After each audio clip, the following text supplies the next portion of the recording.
Sauti na biyu, bayani kan rashin jirkita Kur'ani da yake zo muku daga cibiyar mu ta Haidar Center for Islamic Propagation. Rahim, alhamdulillahi rabbil alamin, wa sallallahu ala Muhammadin wa ali Muhammad. Dawwana Kur'ani ta yadda manzon Allah sallallahu alaihi wa matakin da ba zai ba a harrafa Kur'ani, wanda muke so mu bayani kan shin an harrafa Kur'ani ko ba harrafa Kur'ani ba. Wannan shine kusan zama na biyu da zamu ci gaba da wannan matsala, domin mu ji masu kage kuma bi al-bait dan gaba da kiyaya da gidan annabi daga guggubin ragowar bargurbin nan mai wari na umayyawa hawarjan wannan zamani.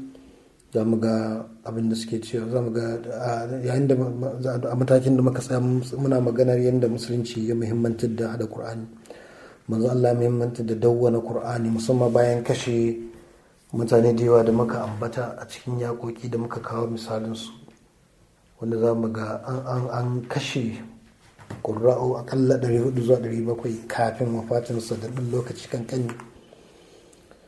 So da haka duba musadar alisayen juz'i na 2 shafin 611,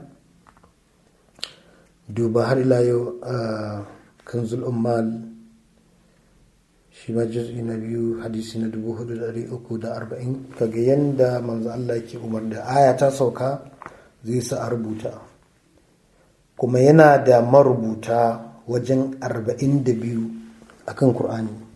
Duk abin da ya sauka zai umarce su zai zo su rubuta su duka, mutum 42 fa masu rubuta a gabansa duk aya, kuma kowanne littafin zai ce ka sa aya waje kaza, ka sa aya waje kaza. Kamar yadda wata rawa ta zo ya ce ku kira mun Zaid, sai ya sanya shi yana rubutu, ku rubuta la yastawi, sai ya rubuta ayar la yastawi, ku sa aya kaza wuri kaza, ku sa aya kaza cikin sura kaza, da aya ta sauka sai kira su. So da haka an haɗa Kur'ani a lokacin manzon Allah sallallahu alaihi.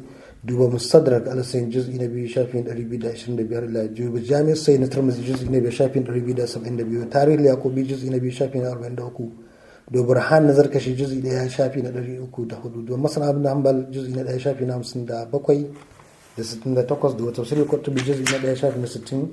kaga yanda manzon Allah yake muhimmantar da rubutu idan ya soka. Duba majma'uz zawaid juzi na shafi na 52 da sauransu. Sunnan annabi ta karfafi rubuta Kur'ani, ta karfafi kiyaye Kur'ani, cewa ma'aunin hadisi shine daidai da Kur'ani. Idan bai daidai da Kur'ani ba a watsar da shi. Qala Imam Sadiq alayhi salam, qala Rasulullah sallallahu alaihi, inna ala kulli haqqin haqiqa wa ala kulli sawabin nura, فما وافق كتاب الله فخذوه وما خالف كتاب الله فدعوه. duk abin da ya saba littafin Allah ku bar shi. duba al-kafi usul al-kafi juz'i na 1 shafi na 60. so da haka wani abu ne mutamarkiz kafaffe a cikin kwalan musulmi cewa Qur'ani ba zai bar shi. duba siyanatul Qur'an min at-tahrib na Muhammad Hadi Marifa rahmatullah alaihi shafi na 51. haka musulunci ya wasiya ga musulmi da kiyaye Qur'ani, inni tarakum fi kusakalan kitaballahi tarji albayti ma intasantu bihi ma lan tadallu ba'di. Sannan kuma har ila yau wani nukuta muhimmi shine kiyayewar su musulmin kansu da dukkan sojin kiyaye Qur'ani, ta yanda babu wanda iya jur'a ya cire wata aya. shi sa zamu ga lokacin da Usman bin Affan aka zo da Qur'ani mushafai yana so ya hada su akan kira'a daya, bai iya jur'a cire aya ɗaya ba da sunan cewa mansuhiya ce. da suka ce wannan aya mansuhiya ce, ce ba zai yi ba mu cire aya da Qur'ani da sunan mansuhiya ce. Ya kawo uzuri ga Abdullahi bin Zubair, ya ce sam ba zai ba a canja wani abu. duba sahih Buhari juz'i na 3 shafi na 70 kan wannan matsala, da tafsir mizan juz'i na 12 shafi na 124, da bahisul Qur'an shafi na 140, da ya ciro ta ne daga itikan juz'i na shafi na 60 da sauransu. so da haka tare da cewa ma akwai ayoyi da aka karanta wanda suka sanya lokacin halifa na uku cikin tsanani, wallazina yaknuna adh-dhahaba wal fidda wala yunfiquna fi sabilillahi fabashshirhum bi'adhabin alim. Tauba ta aya ta 34 suratul tauba. Sun so su sanya su cire waw sai ta zama allazina maimakon wallazina, sai zamanto sai ta yi bayanin cewa ta keɓance ahlul kitabi ne. Sam Ubay bin Ka'ab yake yadda a lokacin Usman bin Affan, saboda Abu Zar ya takura Usman bin Affan da Muawiya da wannan aya. Har ma wasu ka ce ya kamata a cire waw, sai ayar ta nuna mai cewa tana magana ahlul kitabi ne. Ubay bin Ka'ab da sauran sahabbai daga musamman ma su shi'atu Imam Ali ne suka tsaya kyam suka ce sai dai mutuwa akan cire waw daya a Qur'ani. Haka ma za mu ga exactly abin da suka kenan lokacin abin da ya faru shi ma suratul tauba wallazina tabauhum bi ihsan, lokacin da Umar bin Khattab ya so ya zamanto an abin nan an cire waw, sai zamanto attabi allazina tabauhum bi ihsan. Nan da nan zai bin sabi ya ce Umar bin Khattab ba zai yi ba, kuma Ubay bin Ka'ab ya karfa wannan magana. Duk abin da ya zo na wannan bayani a Durrul Mansur na Suyuti Ash-Shafi'i juz'i na 3 shafin 269,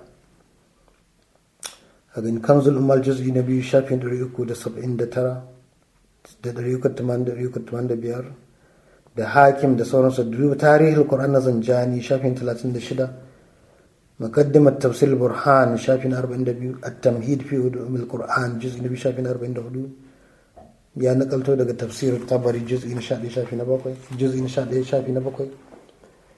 So da haka hatta da waw mu duba mu gani, sabai sun tsaya kyam sun hana halifa Umar cire waw na tabi'un wallazina tabi'un bisan, sun hana Usman bin Affan cire waw na wallazina yaknuz zahaba.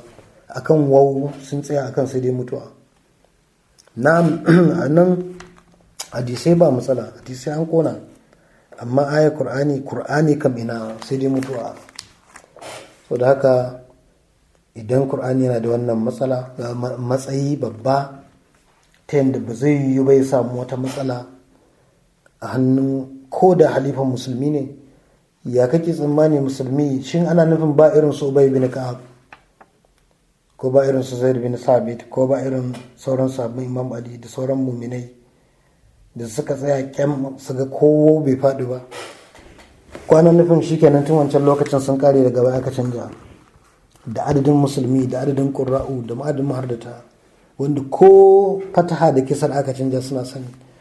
So da haka idan Qur'ani yana da wannan, ashe kenan tatsuniya ne wani mutum ya zo ya ce an jirkita Qur'ani kuma ya tabbata, kuma ya zo har yana tuhumar wasu mutane mabiya ahlul bait akan wannan abin takeici. Idan mun duba tahrifi, yana da kyau mu duba tahrifi mu gani me suke nufi da tahrifi. Tahrifi shine kautar da abu, kamar yadda zuwa minan nas ko zuwa na gefe, wa minan nas man ya'budullah ala harfin, kamar yadda zuwa cikin tafsirul kashaf suratul hajj juz'i aya ta 11, a tafsirul kashaf juz'i na 3 shafi na 146 yace ai tarafin min ad-din, yana nufin gefe na addini, wato bai shiga cikin sa ba sosai, yana raurawa a ciki, yana tun in ka tsaya kamar garu, in ka hau gefen garu ai za ga mutum yana girgidi ko, to shine tahrif da wata ma'ana. To amma tahrifi kala-kala ne da za mu iya bincike a kai mu duba magani, shin akwai wani tahrifi a cikin wannan kallon tahrifi da ya shiga Qur'ani ko ba a taɓa samu ba? Misali tahrifin tartibi shine a sa aya a mahallin aya a wani waje a makiyya, aya madaniya a cikin makiyya, aya makiyya a cikin madaniya. Wannan ba tahrifi bane gaskiya, ba jirkin Qur'ani bane, saboda istilahi ne kawai.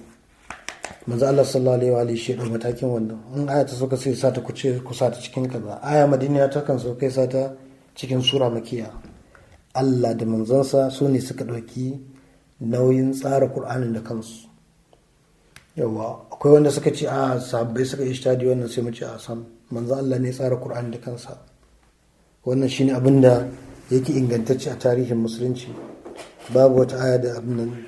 So da haka idan mun duba malaman da suka tafi akan haka, mu ba mun yi raddi sosai ka kausa akan su kan batun cewa abin nan za a samu wato cewa manzo Allah sallallahu alaihi ba shine wannan aiki ba, cewa sabbin suka wannan aiki. wani lokaci tahrifin ma'ana wannan yana faruwa, shine ma yawanci abinda bani Isra'ila suke a Taura da Injila. Duk da akwai inda suka canja kalma, ya harfin al-kalima an mawadihi, akwai inda yake lafazi suka canja, amma fi yawancin tahrifin da suka yi ma'ana ne gaskiya. Shi yasa mu ga a littafan su sharhin ne aka samu tahrifi sosai, kamar Talmudiyya sharhin at-Taura, ko kace tafsirin at-Taura kamar tafsirin Qur'ani misali da muke da shi, wanda yake malaman suke tafsiri akan samu wannan. To wannan akan samu irin wannan tahrifi, amma kuma ba ainihin gundarin Qur'ani ya taba ba, ma'anonin ne aka cancanja ma'ana. Za mu zo wannan matsala nan gaba insha Allah, za a gani da faɗi sosai. Ina ganin ya kamata mu yada zango a nan, ma dawo daga baya mu ci gaba da bahasin tahrifi. Wassalamu alaikum wa rahmatullahi